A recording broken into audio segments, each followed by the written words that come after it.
Hi BookTube and happy Wednesday. I wanted to come to you to talk about the books I've read in May. This might be a bit of a distracted video because there's yard maintenance outside and then I got a cat that's running around like crazy. There's a bunch of toys everywhere that when I came to sit down, I realized he's put everything in this spot. So he might make an appearance. I'm just a bit distracted.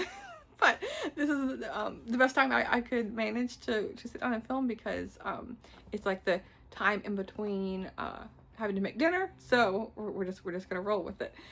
So I wanted to focus on I focused on Horror Mayhem and National Short Story Month in May, and I read one short story collection by Willa Cather, and I made some progress in a New Yorker like centennial edition that I have, like 1925 to 2025.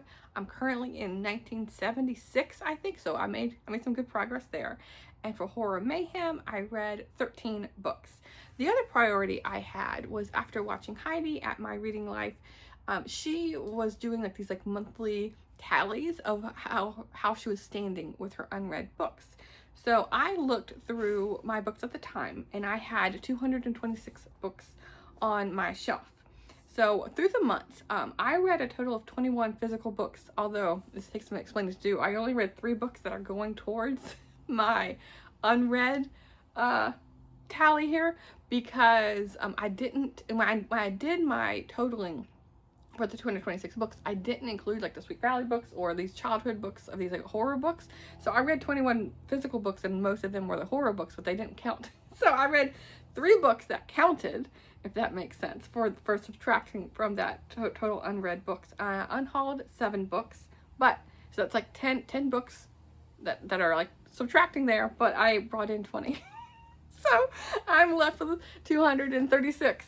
But I'm going to be doing better this month because I'm not going to be focusing on like the horror childhood books. I'm going to be focusing on lots of nonfiction books for June on the Range and the slice of life and all that. So like those are all like physical books. I'm really making a priority, I feel like, in these next couple of months to see how I do.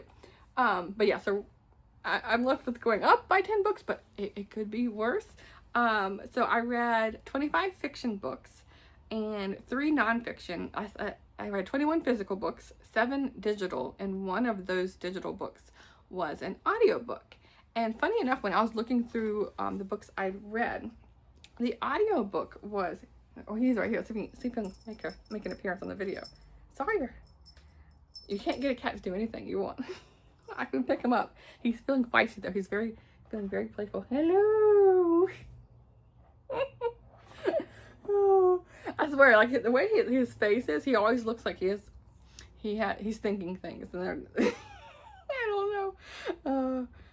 He's not a very purry or like cuddly cat, but he always looks like he's mad, even when he's not. Come here. But the audiobook turned out to be the favorite book I read of the month, or the standout book. And that's What the Chicken Knows by Sawyer Montgomery, a new appreciation of the world's most familiar bird. She's most famous for The Soul of an Octopus. Come here right now. He's like trying to get out the door. Come on. Come back over here. Don't scratch the carpet. But so yeah, so this is the audiobook that I read, and it was really short. I think it was like 2-hour long audiobook, and I think it's less than 100 pages. And now the dog's chasing the cat. I told you this was a pretty distracted video. They're all riled up with all this outside noise. But it was a really short book. But she talks about how when she moved to her house in a small town, New Hampshire, her neighbor gifted her with chickens, and she'd never had them before. And so she talked about her journey like through, thinking these like, dumb animals to learning to appreciate them. And like through her writing, you can yourself learn to appreciate them. Although I've never owned chickens, I don't know anything about them except, the stereotypical thinking they're dumb. But this was interesting and kind of gives you a different, like I said, different look on it. And then I wanted to talk about one of the favorite horror books I read, since I read 13 of them. Well, it actually was kind of funny. 13 horror books for, Friday the 13th, something like that.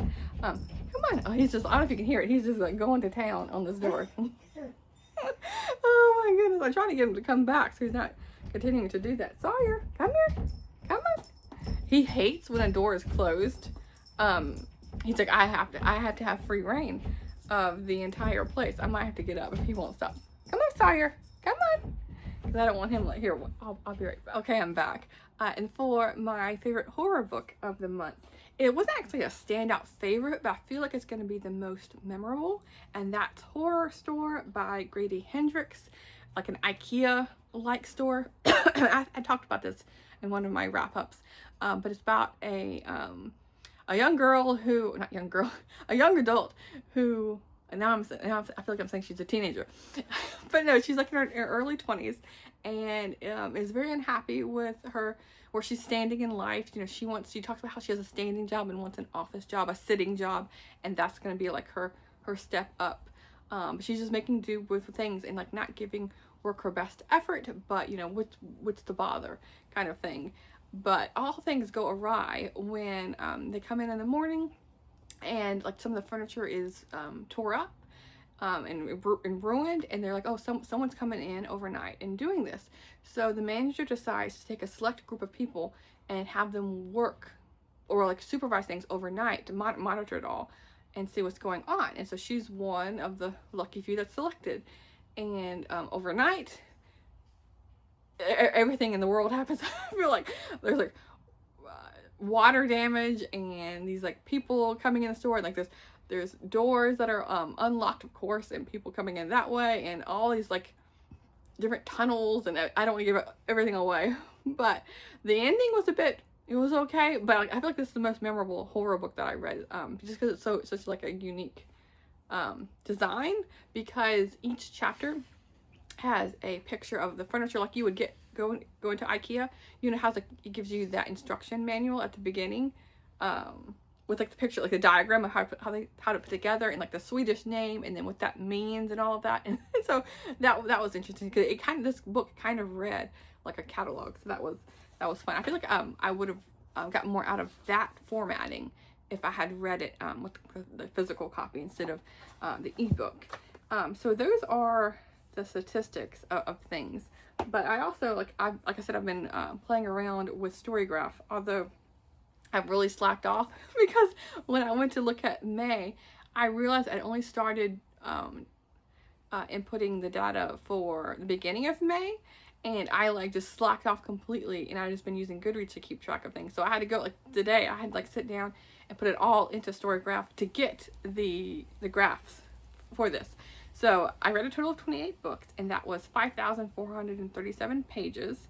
And there's like little info things here. So it's like first, middle, and last book. You can see it was very YA heavy with like the horror books. So like the first book I read was The Sleepwalker by Earl Stein, and then I read a Lois Duncan book, and then I ended with a Sweet Valley book, because I've been slowly making my way through the series. And like spring break, I was like, oh, perfect for May to read that. The average book length was 217 pages, which makes sense, focusing on like the middle grade and young adult for the horror books, and took me an average of 4 days to finish a book. And then I already went over the fiction versus nonfiction. Like hopefully this will be a little bit more half and half in the month of June. But yeah, like the very first these like theme things, I didn't select these, but Storygraph is giving them to me. But like the very first genre that I read is horror, young adult, mystery, children's, and middle grade. So that makes sense. I didn't have the best, I mean, not the best reading month, but I had a lot of like stress. It's like ongoing mantra of mine that I don't want it to be the mantra, but I've just been very stressed out with work, and so I've just wanted the easy reads. But I feel like I'm coming to terms, grappling with things, I don't know, like where I'll be more mentally ready for some more meaty books in June, I hope. And then these are like the graph of, or the chart of all the books I read in the month. So I was reading some Florida books, like I was mentioning, for the Florida trip, and then Gladys Tabor, and then all these different horror books, Babysitter's Club, and Phyllis A. Whitney, the Willa Cather, and things like that. And like I said, I've talked about these in the weekly wrap-ups, except for this last week here. And the chicken one is the one that stood out to me. The other ones were just okay. So that's how my May reading went. I'm hoping for, not this was a bad month, but hoping for more standout books in June.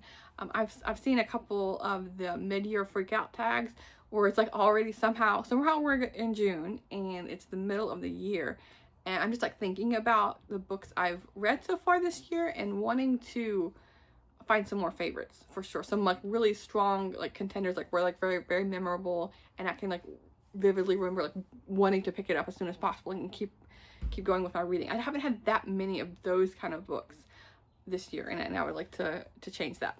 But I will talk to you soon. Thanks, BookTube.